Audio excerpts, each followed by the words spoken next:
All right. Hey, what's up, Masters? We are here with Nick Waldner today. Nick, what's going on, brother? How are you, David? I'm excited to be here. Good to always have these real estate talks and business talks and just get into it. Yeah, man, I'm excited to make this happen too. I think we've been talking about this for probably 3 or 4 years. But how long have you been at Keller now? So I've been in real estate for 16 years. I've been with Uh, Keller for the last five. So Five. All yeah, right. it's been a while and I'll take all the blame for that. It's all good, man. Better late than never, right? Yes. All right, cool. So Nick, for people listening, Nick's an absolute rock star. He's been in the business 16 years. He went from selling 40 houses a year, right? What was it for you? Like your first 4 years, and now you're No, over no, for my 400. first 12 years, I was First selling about 12 years. 40 deals a year, and I was kind of stuck at that volume. And I'm sure people listening are at that place, and maybe they're not as dumb as me. They're not there for 12 years, but I was stuck there for a while. And then in the last 4 years, we went from selling 40 homes to selling over 400 homes. All right, so I want to talk about that. I want to talk about that transit. Like, how do you know, that's the E to P thing, right? That we talk about. So how do you go Yes. from 40 to 400?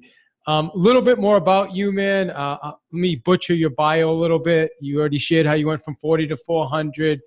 Let's see. You also started in a TV series called Waterfront House Hunting, right? 14 episodes. You're like a Yeah. TV celebrity Yeah, we personality. traveled all over the country. We got picked up for a season 2 and 3, and I actually turned down that TV gig and that whole thing because it just wasn't in my 5-year vision. It wasn't in my family plan. It was a lot of travel. It was an amazing experience, and I loved every second of it. But really, I had to stay true to my values. Love it. And you were also one season on a Bachelor, correct? I'm messing with you. You came back to Maryland after the TV experience. You surf the coast of Australia, skydiving, bungee jumping in New Zealand. Spent a week scuba diving in Fiji. Did you get to hang out with Tony Robbins when you were in Fiji at all? I didn't stop by his island, but I wish I would have. Wish I would have. Okay. All right. You've also climbed Kilimanjaro and can't even pronounce the other one, man. What is that? How do what is that? What is that mountain? That's down in Peru. Just another very cool Machu Picchu.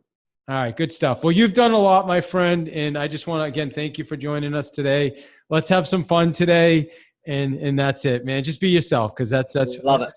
every time I talk to you, it's been a fun conversation.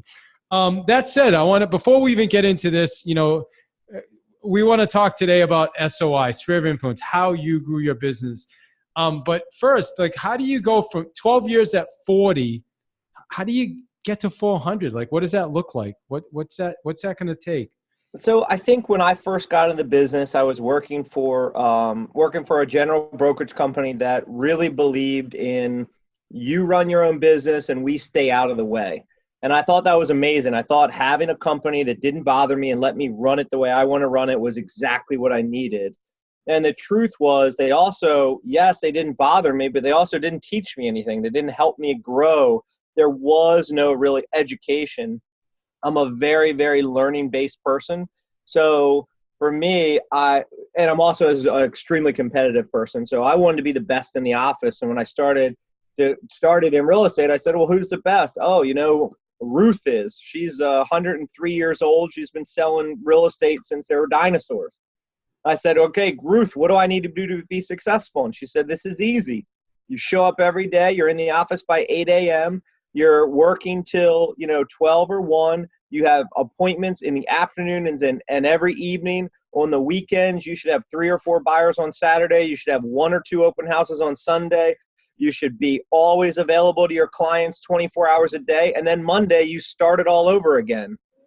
And I just remember there was a point where I went from thinking, I'm going to crush this lady and I'm going to be number one in no time to, do I really want to do that? Is that the life I want for myself? Like, she's been doing it for 68 years. I just can't imagine working 7 days a week, 12 hours a day for the next 68 years. For what? What's my end goal? So I realized that I had to change my perspective and stop being a sales guy. I had to stop thinking about it in terms of my next sale, and I had to start building a business. And I know the first thing about building a business is stop doing the things that you're not good at. Stop doing the things you don't like. So getting into hiring assistants and hiring people to take all of the administrative tasks and all of the things off your plate so that you're not doing them anymore. That was probably the number one, pivot point where my life started to change. So how did you know though? How did you know that was the time to start doing it?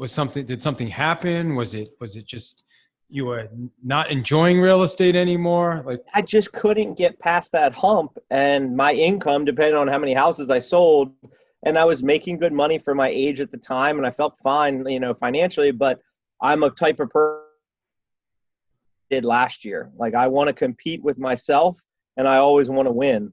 So something had to change. The definition of insanity is doing the same thing over and over again and expecting a different result. So I realized that that's what I was doing, and I had to change that. So I got The Millionaire Real Estate Agent. I started reading that book. I started really kind of understanding that. And that was kind of the point where I realized it's not about, the book you read. It's just as important the people that you surround yourself with and the minds that you're able to get mentorships from, get coaching from.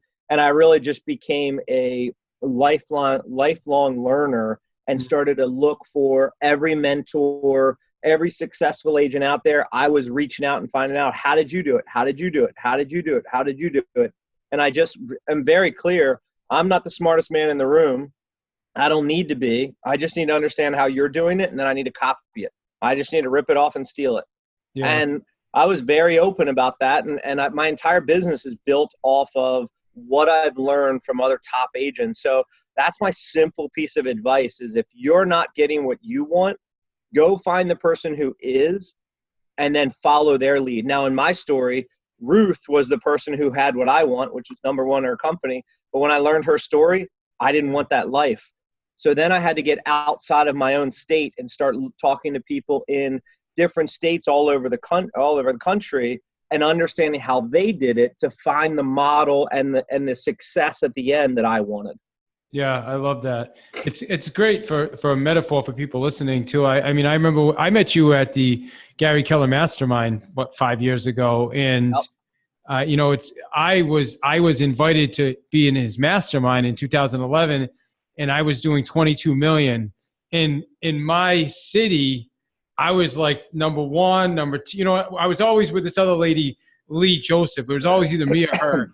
And I thought I was like the ultimate rock star on the planet until I walk into this room with Gary Keller now, and I'm listening to people's production, 60 million, 80 million, 120 million. So I come in here like I think I'm like, the cream of the crop, and now I'm like embarrassed to even say anything. You know what I mean? So I think you getting out of your comfort zone and putting yourself in a position where you're not the big fish anymore, where you're not the one that has all the answers, that's where we grow. It's that uncomfortable looking around. If you're a millionaire, surround yourself with billionaires. Like, you need to go find the next group that's going to help level you up to whatever you want to go to. Yeah, but and probably similar to you. Well, maybe you knew that. I didn't know that. I went into you know what I mean? So I'm like, how many people are listening to this right now that are in that place where they don't know what they don't know? Yep. In their mind, maybe they are the number one person at their office or their company, and they're doing 25 million, and they don't realize what's actually possible. Yes. So I think that's where you start changing your perspective. I wanted to be number one in my office, and I had to follow Ruth's method to do it. And then I realized, who cares about my office? What if I want to be number one in the state? What if I want to be number one in the country? Who is number 1, 2, 3, 4, 5 in the country? Who can I go learn from? And I think what you'll realize is you pick your profits. And there were people in that top 10 that I looked at their business and I decided, you know what, that's not profitable in the way that I want. And that's not a model I'll follow. But then somebody else in that top 10 I looked at and thought, holy cow, they've got it figured out. I need to spend time with them, and I need to understand their mindset and how they're thinking, and then I can start bringing that back to my company. Love it. Well, the good news is all of our listeners get to spend time with you today. So let's switch gears right now, and let's talk about your business. You do a lot with Sphere of Influence. Was that intentional? What how much of your business? 400 plus transactions. what percentage of that comes from sphere of influence? About 73% comes from either referral, repeat, or sphere level business. So it's a massive part of our business. And what I learned when I decided, okay, I'm not doing it right, I've got to find people that are, and I started traveling around the country, and I started spending time in, whether it's Vermont or Seattle or all these different places, I realized that the common denominator from every top team that I met with and I spent time with was their number one source of business was their sphere of influence. It was people that know them, like them, and trust them. So I started just understanding that mantra that if I want more sales, I need people to know me, like me, and trust me. Well, the easiest people to get to trust you are the people that already know and like you. So all of a sudden, if 2 of the boxes are checked, I only have to earn their trust. Where if I'm calling an expired, or if I'm door knocking, or if I'm doing any other method, I now have to get all three of those boxes checked, and it just takes longer. It's a lot more work. And for my personality, I'm not a treadmill guy. Like, I'm a sprinter. I want to go hard, and then I want to relax. I want to go hard again, then I want to relax. So the idea of like calling 100 expireds every day, or door knocking 200 doors every single day, that method will 100% work for anyone who does it at the high level. But for my personality, I knew that I would be a flash in the pan. I'd be hot on it 1 week and then ignore it for 3 weeks. And you can't succeed that way. So know who you are, understand your personality. Most of my clients, when I was younger, I used to literally go to happy hours. I would hang it because I was in my early 20s and that's all you cared about. I would go to the bar, I'd be at happy hour, I would meet people, and I would be like just talking about the new job they got. They just got engaged, they're married, they're having a baby. I'm just looking for reasons they might need a new place. And I'm writing down their numbers. And then after a while, I realized that my numbers that I was writing down later on in the night started to get a little slurred. So then I switched to just club soda for all my happy hours. And then all my information came back to me. So like, it was just, that was the process to me. I started playing on soccer teams and softball teams and just looking for ways to get in front of people. And then all of a sudden I would be the realtor for that soccer team, the realtor for that softball team. I'd meet somebody that has a great job, and then I'd meet 2 or 3 other people from their job. And then I'd all of a sudden be that company's real estate guy. And that's really what I was looking to do, is build it that way. So it sounds like you were just really intentional with creating these connections. And then over the years, have you just stayed in touch with them and done a really good job of following up, and that's how you grew your business? Or what is that? Yeah, so I think the easiest thing, like I tell people all the time, and I teach this around the country, is, I've kind of have a 5-5-5 method. And that 5-5-5 method goes like this. You need to take your database, put it all together, and then you need to call 5 people from that database every day for the entire first quarter. If you do that, you're going to make 225 phone calls, assuming the quarter has 13 weeks in it. You'll make your 225 phone calls, and you'll touch every person one time. Sometimes you're leaving messages, sometimes you're reaching them, but you're having some sort of connection. So that's starting that month 1. Month 2, whoever you called on day 1, on day 31, you're going to go on social media and you're going to find one of their most recent posts, and you're going to make a comment. You're going to like it, and you're going to make a comment. And you're going to say, "Oh my God, your puppy is so cute. What kind is it?" And they're going to reply, and they're going to say, "Oh, it's a such and such," and you're going to say, "Oh, that's amazing. Hope everything's well." And you're not going to ask for anything real estate related, but it's month 2, and you're reminding them you're alive again. And then month 3, you're going to shoot them a text, or you're going to shoot them a handwritten note, and you're just going to simply say, "Hey, I was just thinking about you and the family. I was in the neighborhood the other day, and just hope you guys are doing well." So what I just said in that short message was, I think about you.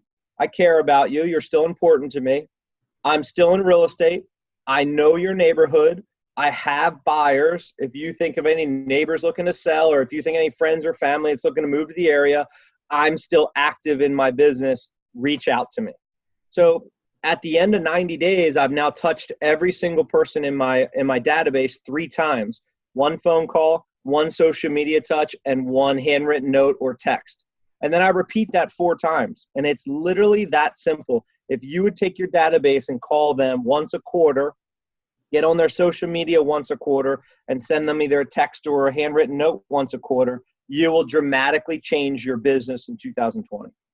I love that. Yeah, you really simplified it. So 5 a day, that's it. You do 5 a day. Now, David, the reason I say 5 and it's not a 10-10-10 or a 25-25-25 is I know me. And I know that if I have a 50-50-50, I will do it 2 days in a row, and then I'll skip it for 3 days. But I also know if I have a 5-5-5, I'll do it Monday, I'll do it Tuesday, whatever comes up Wednesday. On Thursday, I now have a 10-10-10, and that's still doable. I can still find the time to get a 10-10-10 done and catch back up. So it's got to be, how do you eat an elephant? It's one bite at a time. So it's got to be a very, very, appetizing way to get into business and to work. Yeah, no doubt. So what would you say to the people listening to this now that maybe have, and this is one of the biggest questions I get, is what do you say to people? Let's say you haven't talked to a past client for 2 years. What that's awkward for a lot of realtors to make those calls. Perfect question. Because honestly, if I called you, David, and I said, hey, David, how are you? How's the wife? How's the family? And you said, oh, it's great. Great. What if I called you every 30 days and said the same thing? What would you start doing? I'd say, yeah, man, same, dude. You'd probably stop answering my phone calls, to be honest. You'd probably look down and be like, oh, this guy again. You'd start ignoring me. And that's okay. I'm not offended by that.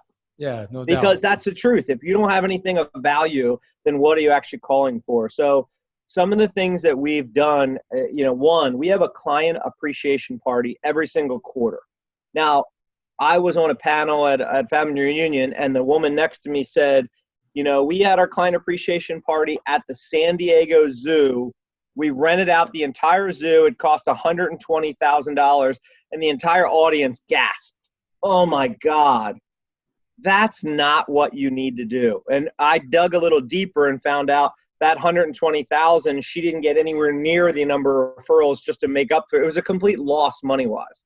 So don't start thinking like that. If you have a park and a grill and you say, hey, we're having a summer cookout for all of our client appreciation, come over, hamburgers, hot dogs, a few games, we'd love to have you. It can be that simple and that cheap.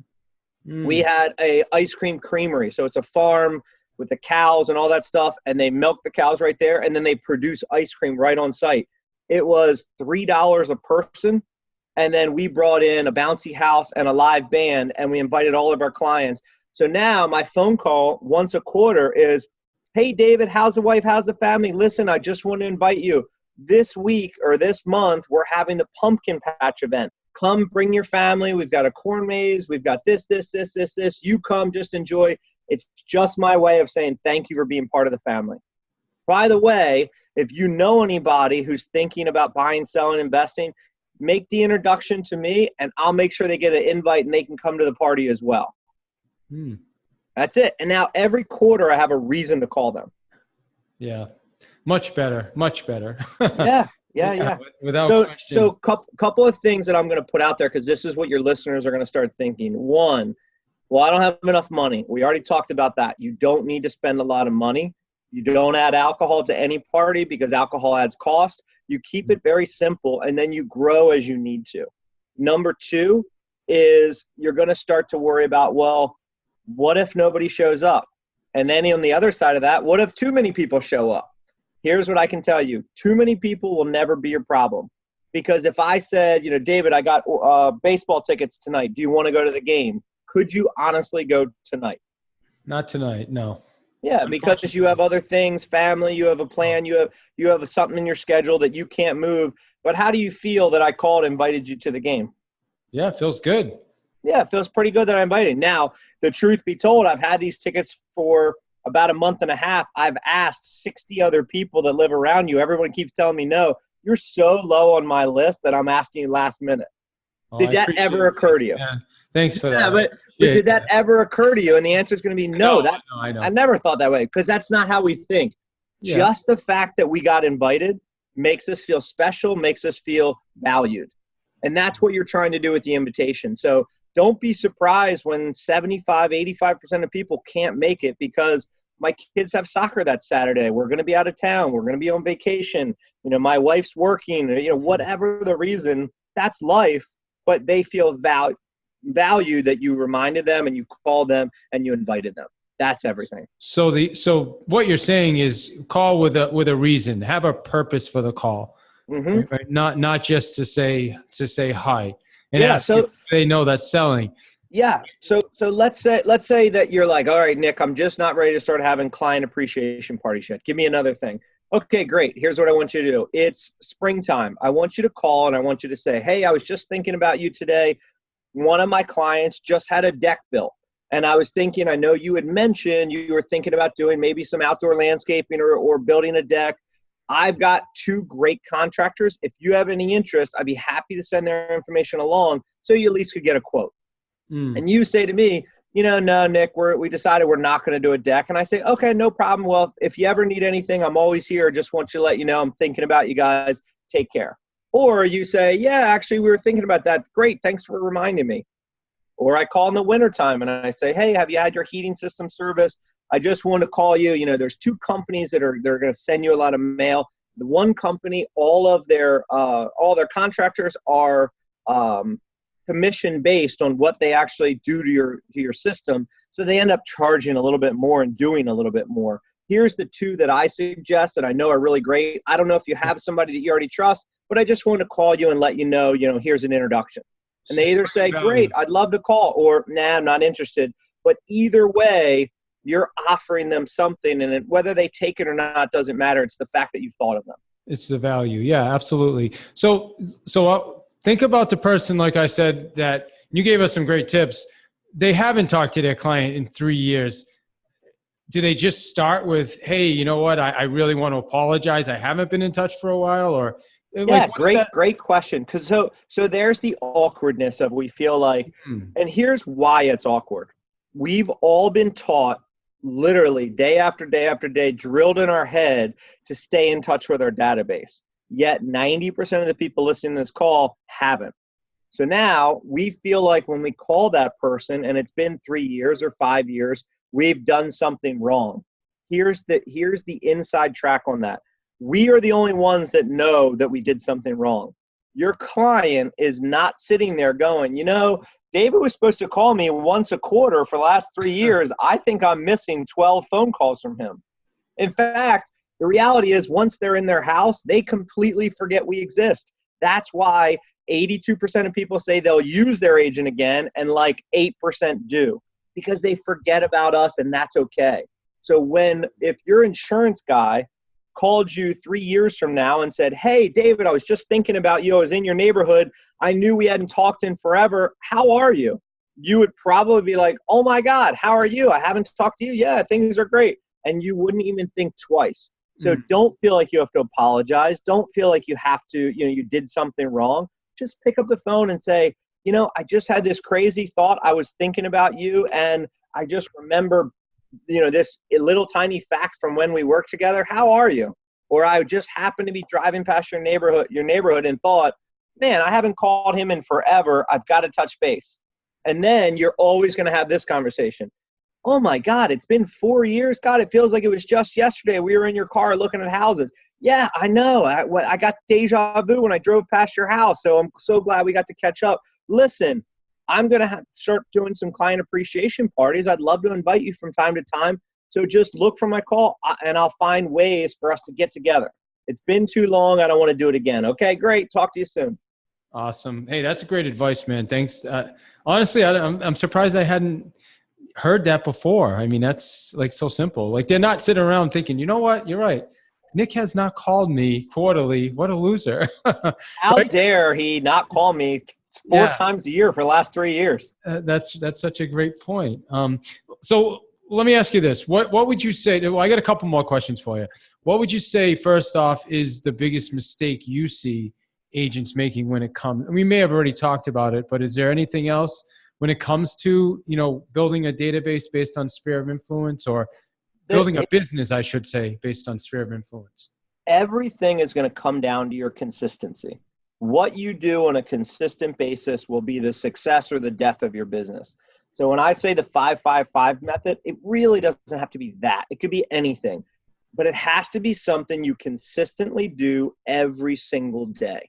You know, if you consistently go out to breakfast and talk to 6 people in that diner every single day, you will build your business. If you do it once every 2 or 3 weeks, you will struggle. If you go out and you play basketball, you know, on 3 different leagues every single night and you're talking to the other players and you're making it a point, you will win on that. You just have to find your thing and you have to be consistent at it. You've got to be the one. Like the reason that, have you ever gone into a store and you get to the store and you're the only person in the store and you're like, wow, this is really weird. I'm the only one here. Maybe it's really early. Maybe it's late in the afternoon, whatever it is. The reason they're open is because they don't know whether you're going to come at 8 a.m. or 8 p.m. So they have to be open for all 12 hours. You have to think the same way. If a store said, you know, if Target said, we're going to be open from 9 to 11 and then again from 1 to 3, come when we're ready, you're going to struggle to get in there and that company's going to struggle to sell, you know, their product. You've got to be open and available all the time. Real estate's the same way. If I called you today and said, are you looking to buy or sell a house? There's a very, very good chance you are not looking. But if I stayed consistent with you and I kept in conversation or contact in some way, shape, or form every month, at some point, one of those calls would result in, oh, I'm really glad you called. My wife and I were talking about this. Or, oh, I'm really glad you called. We just found out we're having another baby. We need a bigger house. Oh, I'm really glad you called. I just got a promotion at work and we're thinking about something bigger. Oh, I'm really glad you called. Jenny just graduated from college. All the kids are out of the house. My wife and I were just talking about downsizing. Your consistency will allow you to hit every single month. And when that month happens where they have a baby or they get married or they get a new job or they want to downsize, you're the one that's there in front of them. I'm glad you shared that. It's funny. I'm thinking back to when I first got my license 17 years ago. One of the people that presented it was like a realtor conference, a local one. And the guy had shared how every morning he goes to a coffee shop and he will not leave the coffee shop until he's connected with at least 5 people and got their contact information. So there's your 5 again. It's kind of funny. Yeah. That was his lead gen. Every morning starts at the coffee shop. Yes. So like if he picked a number of 25, he would struggle to hit that goal ever. If he picked a number like 1, I don't know if he'd get any success from that, but his number was 5 and he knew if he did it every single day, that means he met 225 people every quarter, which works out to be 1,000 people a year. If you meet, or just under that, if you meet 1,000 or 900 people a year, I guarantee you're going to find 50 of them that want to buy or sell a house. No doubt. What are you using for a system for follow-up? What do you guys? So we use Commissions Inc., which is Sync. If anybody has any interest, send me an email. I'm happy to kind of talk about that. We've been through all of them. Follow Up Boss, Boomtown. I mean, you name them. We've tried everything, and we've found that has been our best system because it's great as a database, but it's also great at lead generation. So we use it in both capacities. We've had great databases that have no lead generation. We've had great lead generation that didn't have a great database. So this was the product we found that has both. Are you incorporating Command into your business, or what does that look like? So Command is on my list. It's probably at the top of my list. The second that everything is up and running and working and, you know, can handle a team my size, I am like chomping at the bit. I've been going to some of the gatherings. I've spoke to Josh several times about it. We just talked yesterday. I'm ready to get that the second he says, hey, this is ready for big teams, take it and run. Yeah, all right. I keep hearing that similar conversation, and there are a lot of things that are working right now, but you're right. If you need to transition a big team, then it needs to be 100%. Yeah, but if you're a single agent and you're using Command, one of the things that I sat down with the developers and talked about is that 90-day call. So now if you go into Command, there is a quarterly follow-up call. You can literally put a person's name in, hit quarterly follow-up call, and it'll remind you every 90 days to call that person. Yeah. So if you don't have any reminders set, call 5 people today and start their reminder. Call Absolutely. 5 people tomorrow and start their reminder, and just keep going each day. Yeah, and get their address and send them up on the market snapshot. Yes. It's sensitive information that they actually care about, right? Yes. Now you're adding value. Yeah. Yep. Absolutely. All right. Anything I missed? What didn't I ask you, man? What should I have asked you? I think it once you start understanding the parts of the business, then it's going to come down to talent and people. And we throw the word talent around a lot, and everybody says, "Oh, he's talent, she's talent." The truth is, talent is hard to find. And you can have 2 choices when you're building a team. You can go with a headcount model, which is I'll take everybody under the sun and then add it all up. It'll be a decent number, but you're also going to deal with the headaches. You're not going to have as close a camaraderie. It's going to be harder to bring that group together. Then you have the other option, which is a talent-based model where you're very slow to hire, only hiring the best of the best. It also makes growing tough because you're not growing at any near the capacity that you could be if you would just allow more people in your organization. I personally have chosen the talent model method because I think that in the long run, that's what I'm going to want 10, 15 years from now. And I think the headcount is just too difficult for me to manage all that. I'm also very much a people person. I want the people on my team to be the people I want to hang out with. I want to spend time with. I want to, have Friendsgiving and do team appreciation events and do all kinds of fun stuff with. So I want to be surrounded by people I like and I respect. Yeah, I love that you said that. I'm in the process right now of rebuilding our team, and I am, interviewing, meeting with people. And it's interesting because I'm not even 100% clear what I want. Like I know but I know what I don't want. Does that make sense? Yeah. I'm talking to somebody and I know if I even think that they're not a fit, it's done. It's eliminated. I refuse to go through the situations I went through in the past with my team. Yeah. I have 3 things that I look for when I'm hiring people. So number 1, and it's the most simple, basic thing, is likability. Is this somebody that I like? Is this somebody that I think the average person will like? Because remember, when I started this, I said people do business with people they know, like, and trust. If you're not likable, you will not get a lot of business. So number 1, got to be likable. Can you go to dinner with my mom and my mom come back and say, oh, they were a really great person? Number 2 is work velocity. And what I mean by work velocity, are they able to hear something and go try it? It doesn't mean they're perfect. It doesn't mean they're right, but action beats inaction every time. So I'd rather have somebody that's eager to learn it and then go try it and fail and then come back and to learn more, rather than somebody who wants to learn it and learn it and learn it and learn it and never really jumps in the pool. They're just reading everything about how to swim. You got to jump in the pool to do it. Okay. And then the third on that is learning based. You've got to be learning based for me personally, because I'm so learning based. I'm always looking to improve.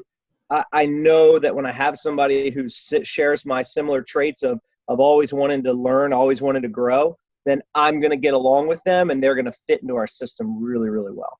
Perfect. How do our listeners get in touch with you, Nick? Yeah, that's great. So nickwaldner.com is I think that's still out there, but the Waldner Winters team. So WaldnerWintersTeam.com is one of the easiest ways.